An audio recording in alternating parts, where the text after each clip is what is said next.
Man, what a shame we don't get mini consoles anymore. I mean, how likely is it we're ever gonna finally get the mini version of this? It was a bit of a craze, if you will, an addiction, an infestation. The retro mini console fad. That's what it was. It was a fad because like how many of these are you really seeing these days? And when I do see mini consoles released these days, they're kind of like, you know, like, oh, the smaller company is finally like throwing their hat in the ring. Why the hell not? But yeah, for a bit there, starting in 2016 with the NES Classic Edition, and you know, a bit beforehand, you know, this whole craze kind of started with other systems, but you know, the NES Classic Edition really popularized it. And you know, after that we got Sega throwing their hat in the ring, Sony with the PlayStation Classic, and you know, we got all kinds of stuff here. I mean, Sega themselves did 2 different ones alongside the Game Gear Micro. You got the C64 Mini, the TurboGrafx-16 Mini. Felt like every retro game oriented company was throwing their hat in the ring. I mean, you even have companies like Capcom with this giant ass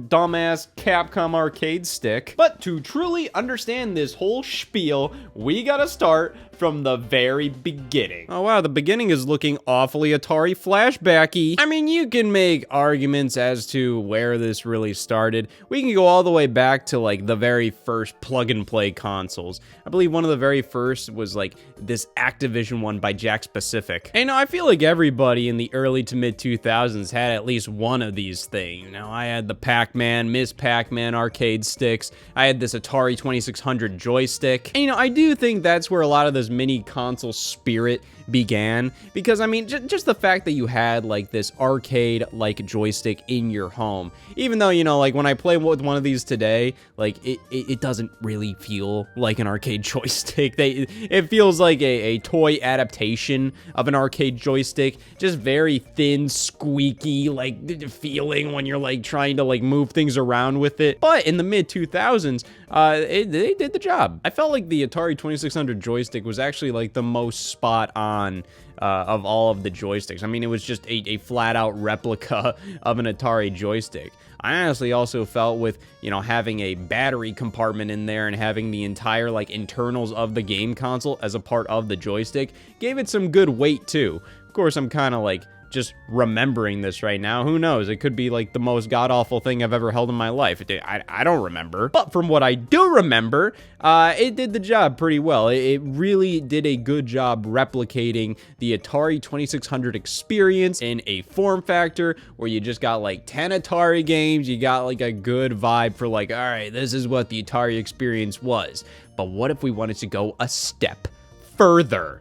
It, why not 20 Atari games built right in? This is the Atari Flashback console, and I always heard so much about these throughout, you know, the late 2000s, early 2010s. This almost seemed like this was like if you wanted to take the plug and play experience and just go hog wild with it. This one is an actual console. I mean, you can't put cartridges in it, but this is definitely more of an actual console in comparison to the plug and plays. For one, this does not work with batteries, which in my opinion, that originally made the OG plug and play joysticks super convenient. You literally just plug it into your TV, you're good to go, flick it on, you're playing your game in seconds. Of course, the batteries get a little corrody over time, so you know, this is probably the safer bet. Oh, but would you look at this, the original Atari Flashback, a picture of it anyways. I really don't know what they were thinking with the design of this, you know.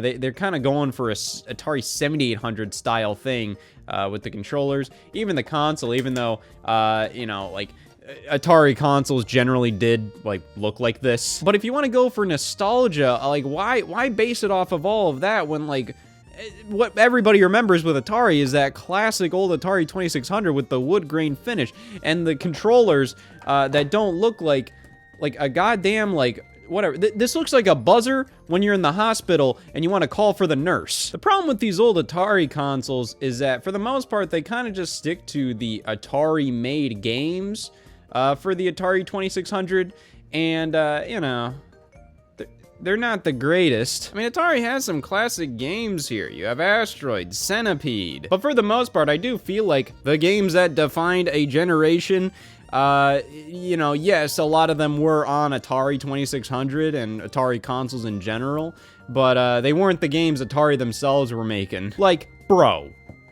Sprint Master. I gotta say, with this game collection being, 20 games, like I said, the plug-and-play console that I had 10 games, and you had, like, a much more authentic Atari 2600 joystick. I mean, even if you want to be like, oh yeah, these are inspired by the Atari 7800, these are not the Atari 7800 controllers. And honestly, that Atari 2600 joystick that I had a good chunk of, like, the biggest Atari titles. So my old plug-and-play had Adventure, Breakout, Asteroids, Yar's Revenge, and Centipede, while I also had Missile Command, Pong, and like, buddy, where the hell is Pong? For being a much more, oh, we're taking this shit seriously kind of product, at the end of the day, it doesn't really feel like it. Yes, there are more games built in, but this doesn't really feel like this big celebration of Atari's heritage, especially compared to the plug-and-play, which was definitely a lot cheaper.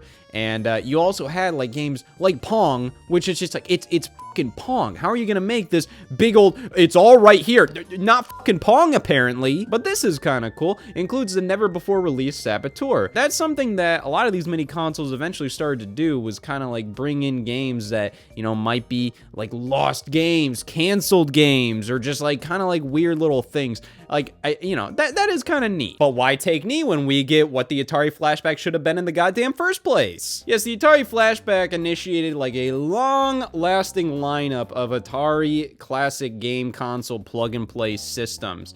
And with the Atari Flashback 2, we actually kind of get something that, it feels a lot more like what mini consoles eventually become. Just the fact that it actually looks like the original Atari 2600, the joysticks are much more like Atari 2600 joysticks, and 40 games, which includes, as we can already see, Pitfall. That's an Activision game, so not an Atari-owned property, which means, hey, they actually went out of their way to include not just Atari-owned properties, which, gotta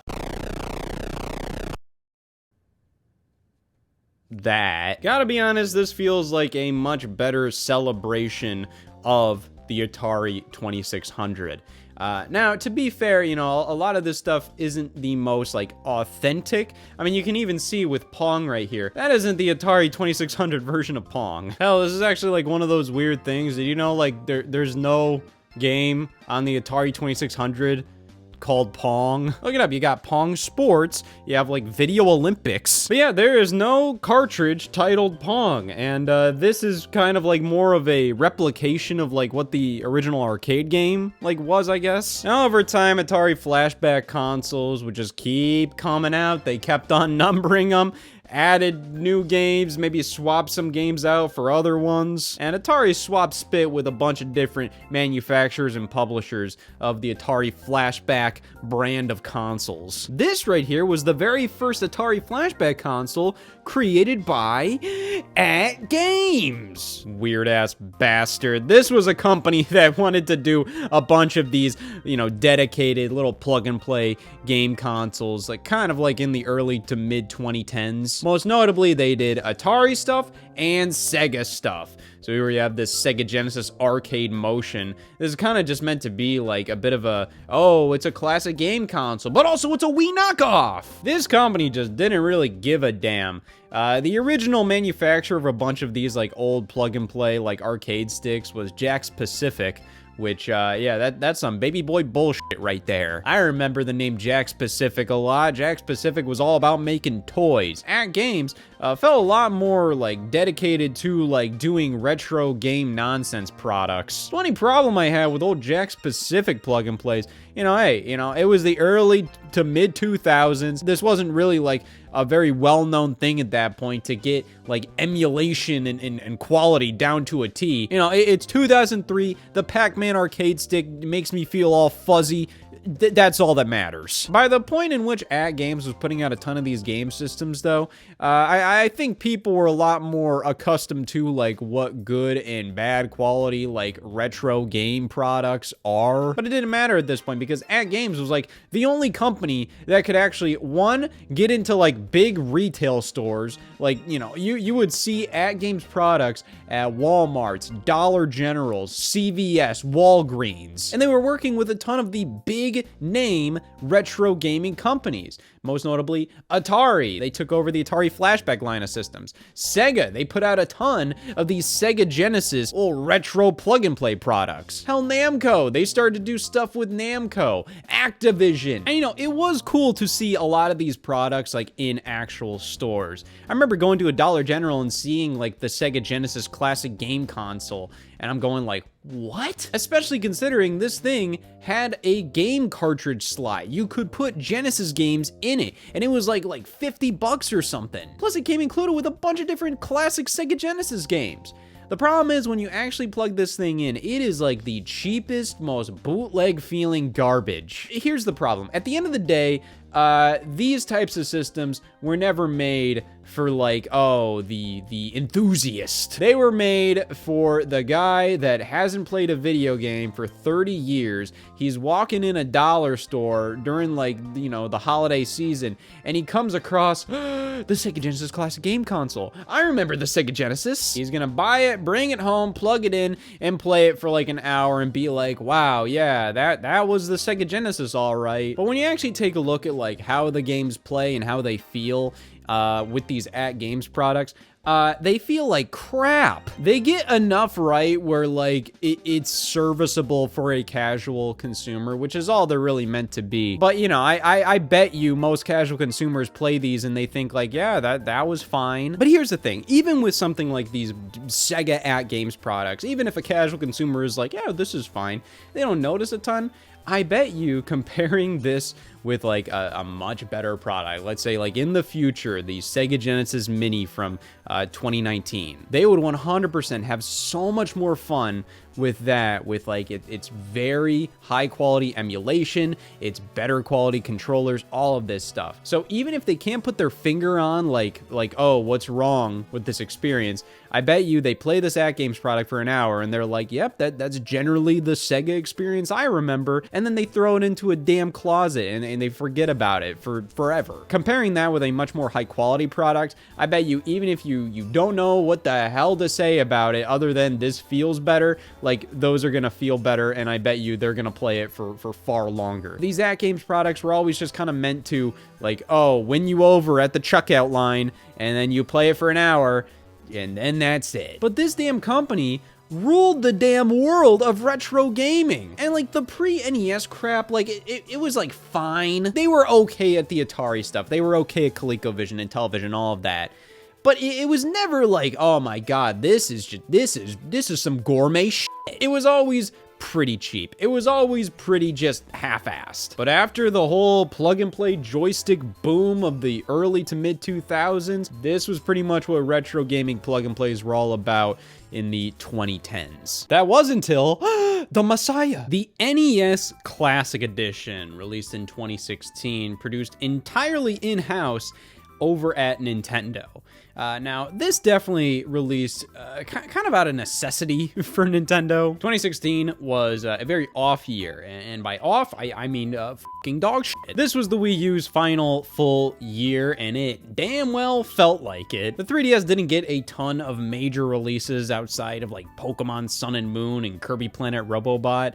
Nintendo was dipping their toes into mobile for the first time with stuff like Miitomo and Super Mario Run. Overall, like, a decent amount of stuff happened in 2016, but instead of being genuine pieces of content, most of Nintendo's releases that year just kind of felt like sick jokes. But by October of that year, the Nintendo Switch had already been officially announced, and there was, like, absolutely no reason to buy a Wii U. I know, I'm sure with the next Nintendo home console also being a handheld, many people thought, why the hell would I buy a 3DS as well? So in came the NES Classic Edition as kind of like a fun little boutique one-off item at the time. They announced this this in the summer of that year, and I remember the headlines kind of being along the lines of like, oh, Nintendo's bringing the NES back to store shelves.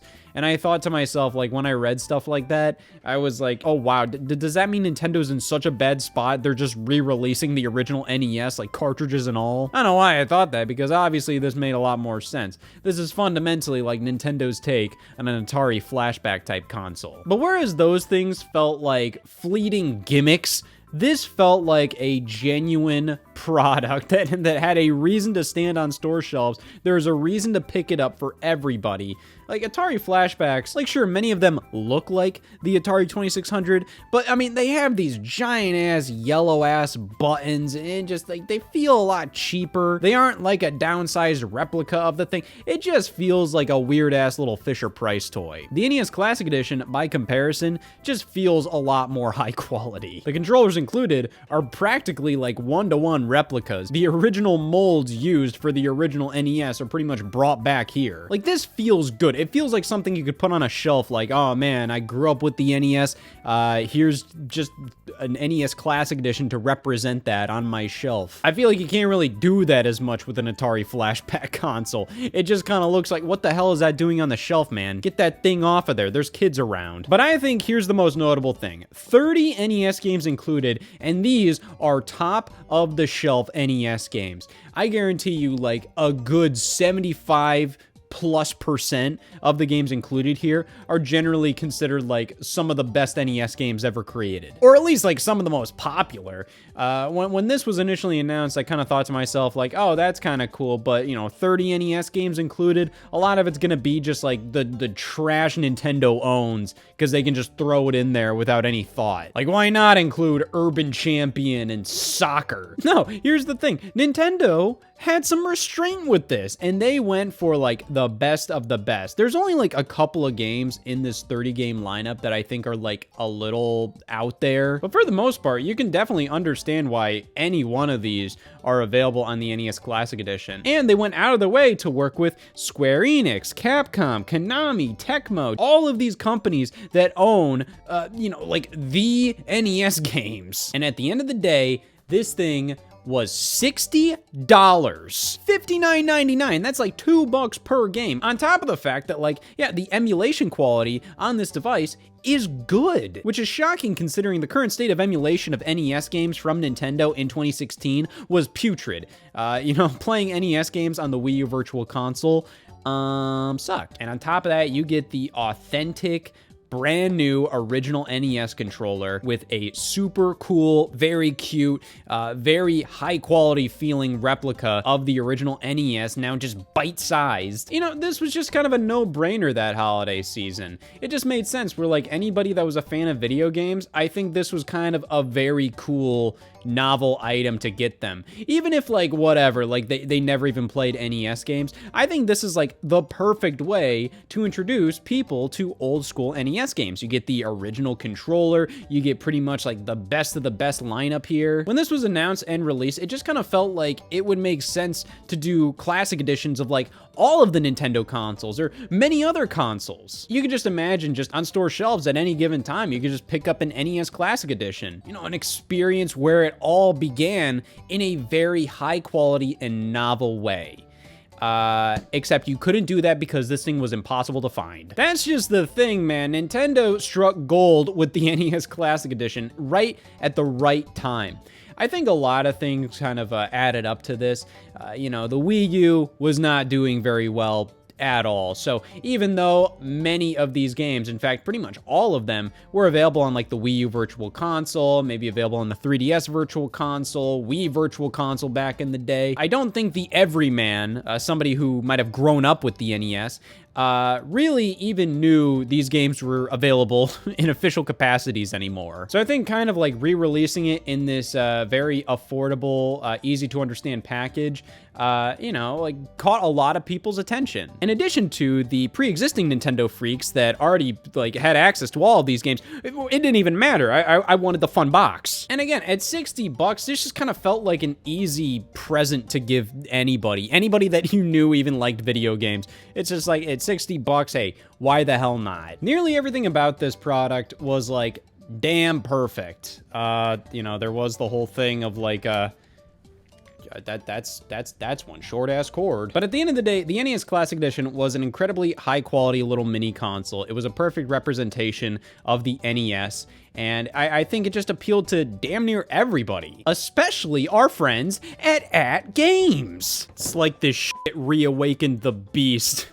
I remember around the time that the NES Classic Edition released, AtGames started to push, like, you know, their Sega Genesis classic game console and their Atari consoles as well, almost as kind of like ways to be like, hey, if the NES Classic Edition, you can't get that, I mean, we got something here for you. I believe this one released in 2017, the very next year, and, you know, like, I remember a lot of people, like, trying to compare this to the NES Classic Edition, and it's just like, okay, sure, but, like, this is ass. There it is, oh my god.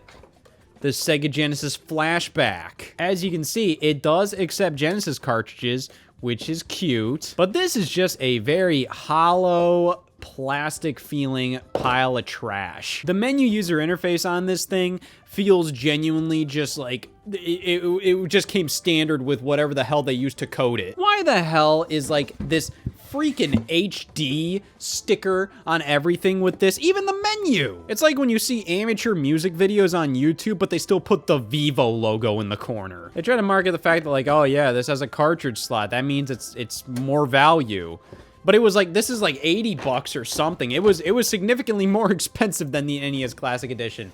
It's not good. The emulation quality on these, and practically most AtGames products at this time, is not great. The sound is off. That's like the most apparent thing immediately. Easily playing something like any of the Sonic games, you know, very iconic soundtracks, you can instantly tell like something's weird. The games feel a little glitchy, but not like immediately noticeable. So it's just like you can get a fair amount in the game until you realize it's just like, yeah, this sucks. Laggy controls, choppy games, bad sound, and yes, it's a decent lineup, 85 built-in games, but guess what? A good chunk of those are like weird bootleg knockoff games that feel like they should be included with your cable box TV remote or something. Like, man, Mr. Balls. But man, the NES Classic Edition did show there is a huge market for this kind of stuff if you put some effort behind it. The problem is nobody put effort behind it for the first year or so. I remember this other big kind of NES Classic Edition like product called like the Retro Bit Generations or something. That thing was garbage. I'm sorry, man. It wasn't based on any console in particular. It was literally just kind of a mishmash of whoever they could get the licenses from. Like there was like Data East and like a couple Capcom games here and there. I almost felt like it was meant to be like, oh yeah, it's like a little arcade fun time. You just plug it in, bada bing, bada boom. Here's the thing, like the NES Classic Edition did well because it did its job perfectly. It didn't do well just because somebody went, well, that's a good deal. The quality was super high up there. It was incredibly novel. You could tell how much love and effort was poured into it. You weren't just buying an NES Classic Edition because, f it, I saw it on the store shelf. You bought it because it was like, wow, that looks like it's a really well done love letter to the NES. This is not that for the Sega Genesis. I don't even know what the hell love letter with the Retro Bit Generations was. You couldn't just fart something out and compete with the NES Classic Edition. Well, apparently you could, because Nintendo said we're not doing any more of these. Yeah, pretty early on, Nintendo said the NES Classic Edition was discontinued. Like, they were done. I didn't understand that. Like, you're gonna put this much effort into this thing and be like, yeah, we're only doing this for like 3 months after it sold millions of copies and so many people were still having problems getting one. Like, I would understand if it had been a year and like, yeah, you know, sales have slowed down. You're like, okay, this was a cute little item to produce for a year. We are done. But no, it felt like we were just getting started with this, and Nintendo was like, no, we aren't. Especially considering they announced this about a year later in the summer of 2017, the Super Nintendo Classic Edition. Just 1 year later, they followed this up with, you know, what everybody kind of thought after the NES Classic Edition. This aimed to fix a couple of the problems with the NES version here. This was $80, but you get 2 controllers included. That was just kind of a weird thing with the NES Classic Edition, especially the fact that, like, they discontinued it so early on. You know, they released a controller you could buy separately. There was accessories people were making for this thing. This didn't feel like it was just some kind of like, oh yeah, this is just for the holiday season. It's just like, why were you licensing out accessories for this? Like, you'd think they just want to keep everything in one box. Well, they did it with this one right here. There's only like 21 games included with this. To be fair though, these are much higher quality games. That's not to say anything about the NES Classic Edition's lineup, other than the fact that they are, in fact, NES games. SNES games are a lot more, you know, beefy, you know, these stand the test of time even much better. And you know what was badass? They included Star Fox 2, which at this point hadn't been officially released. There had been, like, whatever, like a 90% finished ROM floating around online that was pretty much, like, all there. But Nintendo actually, like, finally released it themselves. This long canceled game, this long officially unreleased game, which, you know, kind of brings us back to how the Atari Flashback 1 did this exact thing with that game Saboteur. Hell, they even went in and they fixed up a couple of random things with, like, the UI and extra little features. You know, you can have wallpapers in this game where you don't have just completely black borders. I usually prefer black borders, but at least when I'm capturing gameplay footage, I do like having a border on screen, because then it tells me much more clearly, like, okay, like, where exactly is the border for this game, especially when I'm, like, editing stuff for Scout the Wasp. It makes it a little more convenient. I believe they put in rewind functionality in addition to the save states that were already featured with the NES Classic Edition. And the controller wires were a little bit longer. They weren't long enough, but they were longer than this at the very least. Now, the Super Nintendo Classic Edition, it felt like this was, like, much more unnecessary to put out, mainly because, like, NES Classic Edition, you knew why they put that out, because they had nothing that holiday season. Super Nintendo Classic Edition, the Nintendo Switch had already launched, and Nintendo was having, like, a pretty insane year that year. I mean, like, what, for that holiday season, they already had, like, Mario Odyssey. They also had, like, Pokemon Ultra Sun and Ultra Moon coming out for the 3DS. They really didn't need this thing. Which does make this even more feel like they did it because, you know, they're like, well, damn it, we have to. It's the Super Nintendo. The Super Nintendo deserves this treatment. And that's what these mini consoles felt like, specifically when Nintendo did it. You know, these classic legendary game consoles were getting the mini console treatment. But like, hey, let's take the best games. So we have to create this perfect list of like the best of the best. And then we have to get this really great emulation in this tiny little bite-sized replica of the console. So you can experience these games in crystal clear HD, all with brand new, authentic, original controllers, all at an affordable price. That kind of felt like the reason to do a mini console release when the NES Classic Edition and SNES Classic Edition hit the scene. And after this, well, firstly, Nintendo gave up. After the SNES Classic Edition, there really wasn't anything that Nintendo did, at least with this Classics branding that you see at the top of both of these boxes. Based on patents, I remember there being some talk about like, oh, like maybe Nintendo's planning a Game Boy Mini or Game Boy Classic Edition in the future. Of course, like the idea is also like, what about N64 Classic Edition? Just, you know, obviously like a lot of talk was thrown around about what they could do in the future. They eventually did do the Game & Watch Super Mario Brothers Edition and the Game & Watch Legend of Zelda Edition in kind of a similar way. You know, like they did Mario in 2020, and then a year later they did Zelda, and that was more so, you know, in celebration of both of those series anniversaries. So the idea is kind of there, and especially like when you look at how those little handhelds operate and how much they cost, it was like $50 a pop. I can very clearly see, you know, like the idea for a Game Boy Classic really working well. Like those Game & Watch units are very high quality. They work really well.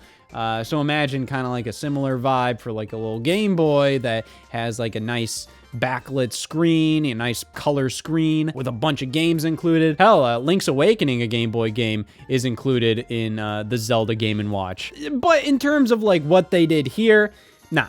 That was it. And why did they leave us so soon? 2018, 1 year after the Super Nintendo Classic Edition, Sony tried their hand at it with the PlayStation Classic. Quite a big leap up from 8-bit and 16-bit games with the NES and SNES. Now we're going straight up CD-based games. This is probably like the newest retro console with like 3D games and all of that stuff that got the mini console treatment. And I'd say Sony made it like, let's say 60% there, which makes sense. I feel like giving the PlayStation Classic like a 6 out of 10, it is right on the money. This got a fair amount right, but it didn't go all the way. I mean, like, you look at the menu setup for this thing, and it is just not nearly as like jovial and just whimsical as the NES and SNES Classic Editions with their brand new tunes. Just, I love the NES and SNES Classic Edition menu music. I love that it's all in the style of, you know, the respective systems. But on top of that, the fact that, you know, the melodies here are just so damn catchy. And then the fact that, like, hey, the SNES Classic Edition retains a lot of leitmotifs from the NES Classic Edition. I love that. I love how amazing everything feels here. Now, the PlayStation Classic features a menu that's based on like the memory card screen of the PS1, which is something. You know, the menu is at least based on something here. But it's just very bland. It feels very empty. They could have included like some music or just better sound effects or like a better visual for like, I could imagine like, what if the games were kind of like little 3D models of the boxes, but they were 3D models of the boxes in the sense of like, what if they were like 3D models on the original PlayStation? Like they look a little choppy or something. I don't know. The games included definitely leave a fair amount to be desired. It's not like this is like a bad lineup, but I just feel like this is kind of a weird interpretation of what the PS1 was all about. And that's definitely a problem with like the PlayStation consoles, in my opinion. I think it's pretty hard to like nail down like what's the definitive like PlayStation 1 lineup, because, you know, the console was so popular. There's so many games included on that thing that, like, you know, everybody's library is going to be different. And that's the same for like pretty much most game consoles, but at least with like the Nintendo consoles, like, you know, let's be honest, you probably played a lot of Nintendo published games on Nintendo consoles. PlayStation's a bit more up in the air, but even considering that, the lineup they had here kind of felt a little half-assed. You know, they did try here, and they did go to other third-party companies. You know, we have Resident Evil Director's Cut by Capcom, Grand Theft Auto from Rockstar, Final Fantasy VII, Metal Gear Solid, Tekken 3, and Rayman. But, you know, it gets to a point where I kind of think, like, you know, okay, Rayman 1, like, I almost feel like Rayman 2 would have been a better pick. Twisted Metal 1? Well, why not Twisted Metal 2? But they pick like Cool Borders 2 here instead of Cool Borders 1. And then Grand Theft Auto 1, I'm like, I get it, you know? Like, Grand Theft Auto is the series. It is one of the most iconic series in all of gaming. But most of that started with Grand Theft Auto 3. Grand Theft Auto 1 and GTA 2 were both popular, but it's also like, I feel like there are other games that should have been included over Grand Theft Auto 1. And I know that may be a little crazy. I'm like, yeah, I think that's cool here. But when you can only include 20, but we don't get like Crash Bandicoot, any of the Crash Bandicoots really, any of the Spyros, Tomb Raider, Castlevania Symphony of the Night, or even just like other Sony published games. I think Gran Turismo like created a bigger impact on the PS1 specifically compared to like the first Grand Theft Auto. Or Ape Escape. You could have done Ape Escape, but no, that used the 2 analog sticks, and the controller they included, for some reason, is the original release of the PlayStation controller without the analog sticks. Now, I understand that from like a, like, oh, you're doing a complete throwback perspective, but come on. Like, why not include the one with thumbsticks, especially if that would make some of these games a little more enjoyable. But I think what ends up being like one of the worst aspects of this release is the fact that many of these games use the European releases. And the thing with PAL releases, especially back then, was that they ran at 50 hertz compared to 60 hertz. Now, what that pretty much boils down to is they run at like 50 frames per second, which means a game like Tekken 3 here, a game that really benefits from just having like a full 60 frame per second frame rate. Yeah, it's 50 frames per second on here. Probably just because they said, fuck it, the European release is just easier to put on here. They just didn't care, or they had like licensing issues, so they had to use the European release. Whatever, regardless, the emulation on this thing is not the best feeling thing in the world. It's all playable, but that's kind of the best you can say about the PlayStation Classic. It's a playable, functional device, but it's not really what the PS1 deserves. And I think that's the main thing about these mini consoles. You know, it's about respecting and just paying tribute to, you know, a legendary game console. Which is why when Sega announced, hey, we're gonna do a Sega Genesis Mini, and then it came out that AtGames was making it, I'm like, what are we doing here? Look at this one, eh? The C64 Mini. It's a Commodore 64. It is released in 2018 as well. And yeah, it's pretty much like a replica of a Commodore 64 keyboard, and it doesn't work. Yeah, see, it's just a bunch of plastic that doesn't press in.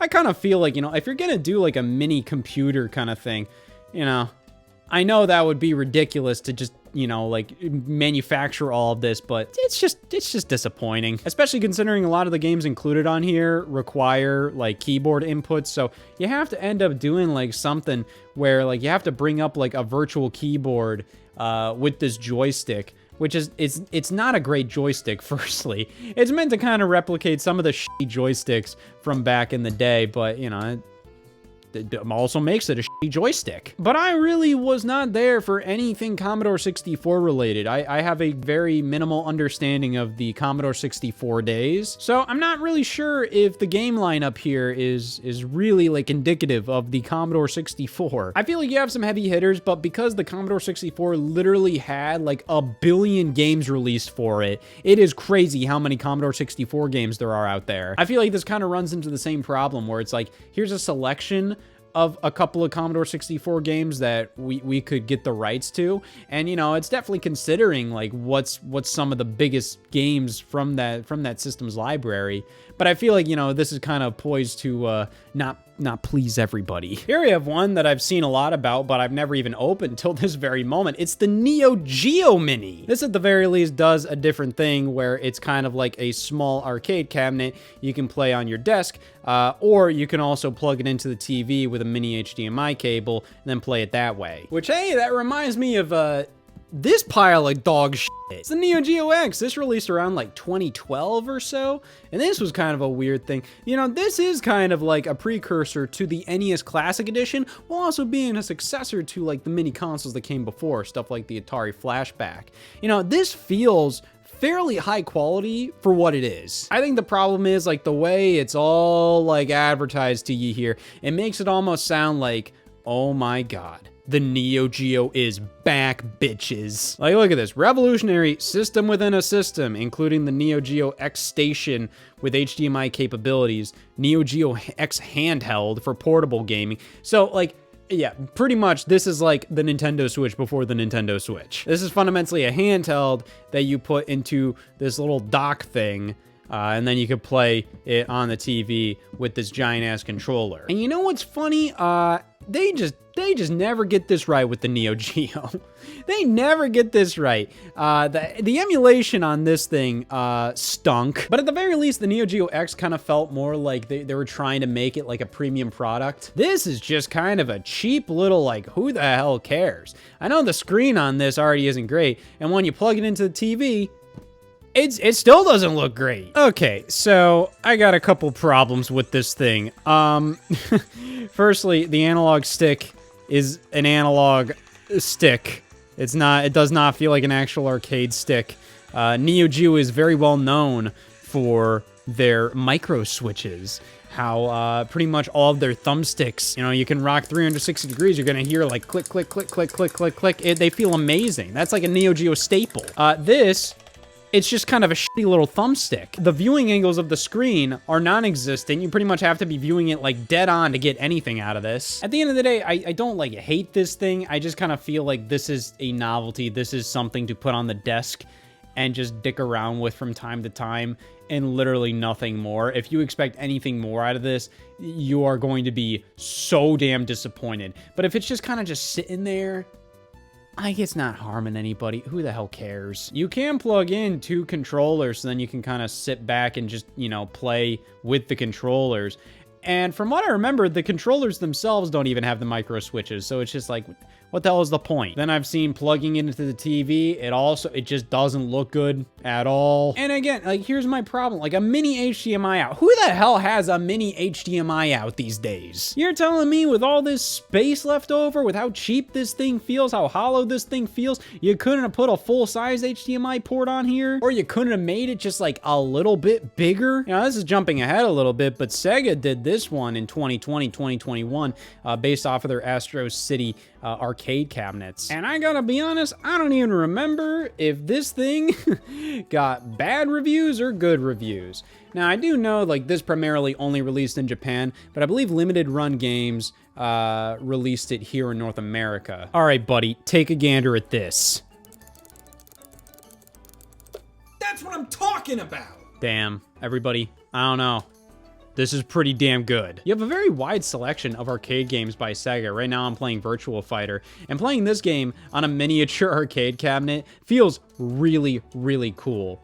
I think one thing that's kind of like always a little weird about a release like this is how the screen is still widescreen, even though pretty much like all of the games are 4:3. I think that always feels a little like tacky. You know, I understand, you know, most screens being produced these days are going to be widescreen displays. So to manufacture this, it's going to be a lot easier to just use a widescreen and then just put, you know, black borders on here. But the Astro City Mini is actually really damn good. Everything feels awesome with this thing. Which, damn, I mean, they ended up taking this thing seriously. So in 2019, Sega released the Sega Genesis Mini, not made by AtGames. They actually pretty much terminated their relationship with AtGames. I think they pretty much saw how much, like, people were not happy with that company. It just had a stigma, you know, like they just were not what you really wanted to work with. Maybe if you just wanted some easy cash from like casual consumers, but you know, the whole thing with these mini consoles is that, like, that's not the idea behind them. You're producing this to pay tribute to the original console, not desecrate its corpse. So Sega actually brought this onto themselves. They actually worked with the company M2, who's been known for very, very good ports emulation work throughout the years of classic games. And they took this thing damn seriously. And what we got with the Sega Genesis Mini might just be one of the best mini consoles ever created. Here's the thing, Sega really went out of their way to like include damn near every game that you could possibly want for this, except for Sonic 3 and Sonic & Knuckles. Much like how Nintendo would usually just fart out their NES black box games, and how I assume like, oh yeah, the NES Classic Edition is just gonna be filled with those, I assume Sega would fill this with a bunch of their kind of garbage games. You know, a lot of the stuff you see in like the Sega Genesis compilations out there, you know, like they have a lot of games under their belt.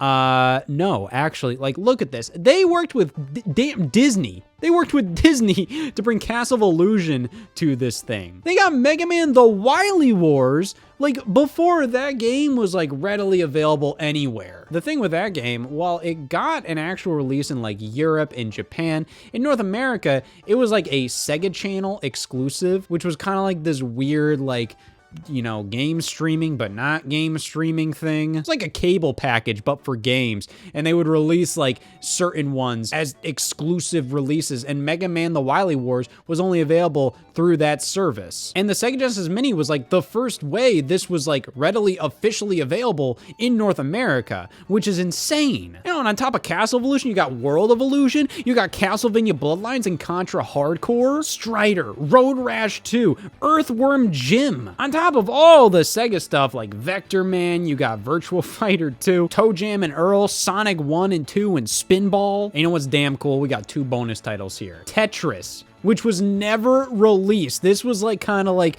a weird Sega Genesis version of Tetris that never saw the light of day, officially that is. That's wild. They have the official Tetris product branding on this thing. So, you know, they got the license from Tetris to include this thing. And that just shows like Nintendo didn't even want to do that with the NES Classic Edition.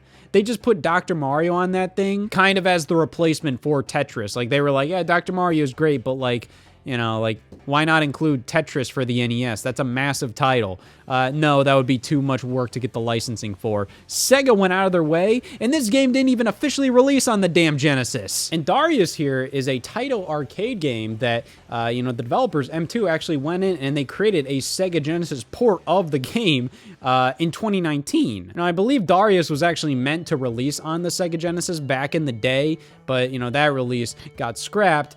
So this is kind of like, you know, finally seeing that, you know, come to light. You also have all like the Japanese versions of the games included on here. They have like this really nice menu set up with original music composed for it. Not as good as like the NES or SNES Classic Edition menu music, but you know, I still think this is really well done. The emulation is fantastic. The controllers feel phenomenal. They're USB controllers and they feel great. Of course, like the Sega Genesis had the 6-button controllers that released later down the line. And, you know, that would have been nice to include, but, you know, I mean, the 3-button controller is what I remember. I know I dogged on the PlayStation Classic for including the original controller, and the Sega Genesis Mini did the exact same thing. But hey, there are options. Retrobit and Sega, like, work together to release, like, you know, oh, a 6-button Sega Genesis controller that's USB. That'll work on your Sega Genesis Mini. Haha. Just, oh my God. Like, I feel like the Sega Genesis Mini was kind of like the first major point that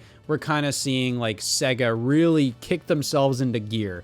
Like they use this as a jumping off point to be like, you know what, we really need to take our shit a lot more seriously. Because, you know, a couple years later, that's when we got like that full-blown huge trailer at the Game Awards in 2023 where Sega's like, here, hey, we're working on like 6+ games, you know, using our IPs that we've neglected for years. Hey, we're bringing back Samba de Amigo, Monkey Ball, Sonic's having kind of a renaissance. Yakuza Like a Dragon is still firing off at all cylinders. You know, Sega feels like, you know, after the Sega Genesis Mini hit, they really kicked themselves into gear. I think. This released the same year as the Astro City Mini, the Game Gear Micro. This came in a bunch of different colors, and it's pretty much damn near unusable. These are kind of more so just like weird premium keychain kind of things. They work, and like, you know, it does the job. But, you know, each different color comes with 4 different games. So, if you want, like, a full 16 Game Gear games, you need to buy this whole lineup. I don't think Game Gear games are worth any of this. They're fucking Game Gear games. Who the hell cares? The idea is kind of novel. You know, it's like, oh man, let's take the Game Gear and let's do a mini version of that, but it's micro because it'll be so small. To the point where they're like, oh, wouldn't it be funny if we included the Sega Big Window, which was, you know, a release Sega did for the original Game Gear to magnify the screen. But this time, like, you actually really need it. I think this thing damn well knows it's a complete novelty. The fact it works is neat. But that's all. That's all you're getting out of this. I do think it is kind of cute, and you know, it works, but it's not necessarily very fun to use. It's fun to use from a novelty perspective. Outside of that, why? But hey, after that, Sega came back with the Sega Genesis Mini 2. I believe this hit around sometime late in 2022. And yeah, this is based on the Model 2 Sega Genesis. This was the model that I grew up with, and it comes bundled with a 6-button controller right off of the bat. I think kind of the big thing about this one that was really, really cool was the fact that it included Sega CD games. That was awesome! But here's the thing with the Genesis Mini 2. Did it need to exist? No. And the fact that it got like a much more limited release really does showcase that Sega knew that going into things. It was only available on Amazon here in North America. And I think it's wild that they were able to get 60 more games. This has 60 games on it, especially after the Genesis Mini felt honestly pretty damn perfect. To be honest, the Genesis Mini 2 feels very much like this is going for more of like the nicher games, kind of like the cult classic titles. You kind of understand why these games didn't make the Mini 1, but, you know, it kind of feels like they're trying to rectify things with the Mini 2. Still no Sonic 3 and Knuckles. We get Sonic 3D Blast, though. And then on the Sega CD, we get stuff like Sonic CD, Night Trap, Sewer Shark, Echo the Dolphin on Sega CD, Final Fight CD. That's pretty cool. That's pretty much how you got, like, a very close arcade perfect version of the original Final Fight on consoles, because at the time, the Super Nintendo version had to cut one of the characters. So if you wanted all 3 characters available, you have Final Fight CD here. Shining Force CD, that's a big one. And, you know, I already said Night Trap, but, you know, Night Trap's included kind of like a, you know, hey, it's a massively iconic title. That game sucks ass. You can't enjoy that game in any way. Like, so it's meant to be like a little B movie, and like, you can't even enjoy the hokiness because you genuinely have to skip all the B movie segments to try and find all these stupid ass criminals, the augurs in the game. It doesn't work well. It's a bad game. Anybody that says otherwise, I don't like you. Super Street Fighter 2, you know, that's a big one. They still went through and they got the different licensed titles, you know, I think that's a big deal. And they actually stuck with tradition from the last Genesis Mini and introduced 7 bonus games here. These are kind of like brand new versions exclusive to the Genesis Mini, which is really damn cool. This is so damn cool. The fact that they, you know, they're making like Genesis ports of games that like didn't really have Genesis ports, or like with Space Harrier 2. Like Space Harrier 2 was already on the Sega Genesis, but this one is like a better version that still runs on the Sega Genesis. But you know what really stinks? Is the fact that it's just like, okay, you're actually introducing Sega CD games, and there's only 12 games. And like the big one that everybody was hoping for was Snatcher on Sega CD. That was like the big one. That's a Konami game, and it's one of Hideo Kojima's first releases. And that game is absurdly expensive. It is super rare, super pricey, and they just don't include it. And it's just like, when you're gonna include fucking Echo the Dolphin on Sega CD, but not like the game that actually everybody cares about. I know there's a lot of other Sega CD games that I think kind of belong on here, but you're only gonna limit it to 12, and then, you know, you're gonna include like 40 plus Sega Genesis games, where it's just like a lot of these are really cool to have on here. I don't want to undermine that, but I think the fact that Sega CD is here really should have been like a bigger emphasis. As in my opinion, like, we already got the Sega Genesis Mini 1. Genesis games are a dime a dozen, you know. It's just like Sonic 3D Blast, that's cool to have here, but it's Sonic 3D Blast. I've had immediate access to Sonic 3D Blast for nearly like 2/3 of my life at this point. But still, this is a very cool collector's enthusiast item. I think that's the best way to describe it. This is the enthusiast's version of the Genesis Mini. The Genesis Mini is like for everybody, but this one right here is for the retro gaming Sega enthusiast. But hey, you want Snatcher? Well, lucky you, the TurboGrafx-16 Mini includes it. The Japanese version, it's completely in Japanese, and it's a story-based game, so it's completely unplayable. Okay. This right here is the TurboGrafx-16 Mini. It's not very mini. This is practically like the same damn size as the original. This is another pretty decent one. I believe M2 worked on this one as well, so emulation-wise, it's all pretty damn good. I just don't have much affinity for the TurboGrafx library. I mean, like, yeah, I've played a decent amount of the games, and I do like them, but, you know, I don't have much going for it where I'm like, oh, yeah, blazing lasers. Alien Crush is a pinball game. I know that. I do like that they include like both, hey, like here's TurboGrafx-16 games that release in North America, and PC Engine games, which that's the Japanese version of the TurboGrafx-16. So they made it sound like, yeah, no matter what, you'll get like the Japanese lineup as well, which a fair amount of these games are still like more than playable. You get Castlevania Rondo of Blood, which is really cool. But that's just the thing. I felt like this one kind of came out a little too late. You know, this was in 2020. By this point, Nintendo wasn't doing any more mini consoles. Sony's mini console flopped. Like, I got my PlayStation Classic for like 20 bucks. Sega Genesis Mini did okay, enough for them to do the Genesis Mini 2. But as it stands, most mini consoles these days are pretty damn niche. Like, you have the Atari 400 Mini. They did a Dance Dance Revolution Classic Mini, which is like a mini arcade game, and then you can plug a dance mat into it. It's $500, but they did it. So why did it fizzle out? Well, let's be honest here. How many other consoles have like this wide appeal that can actually like warrant putting all this production into like a genuine like dedicated device that's at a high quality, or you have to get all these different licenses from all these different companies, especially when I feel like the mini consoles hit at a time when many of these classic games weren't readily available on modern consoles or the consoles that people were playing. Like the PlayStation 4 didn't get like PS1 games released for it for forever. The Wii U was a flop, so nobody was playing like classic Nintendo games on that, or at least like, you know, casual consumers weren't. And by the time the SNES Classic released, like NES and SNES games weren't even available on Nintendo Switch yet. Sega Genesis games are available like literally everywhere, but I feel like to casual consumers, you know, you walk into a Best Buy and you see a Genesis Mini, I feel like that hits a little hard right there. I mean, everybody remembers that design of the Sega Genesis. Just having that as like a full-blown like premium product, I think meant something. But let's be honest, that was Sega's most popular console. And Sega had a quote where they were like, I don't think we're doing any more of these. We don't really want to become a retro mini console company. A lot of people were like, do a Saturn Mini, do a Dreamcast Mini. And I'm like, yeah, that would be awesome. But it's also like, those consoles sold like 10 million units each. I see so many people complaining about like Sega being dumb, like business-wise, and yeah, they can be very, very dumb. But these are the same people that are like, make a Sega Saturn Mini. I'm like, that would be awesome, but it's also like, do you want them to do something smart business-wise, or do you want them to do something that you just want them to do? Because I'm not really sure if a Sega Saturn Mini is like that smart of a business decision.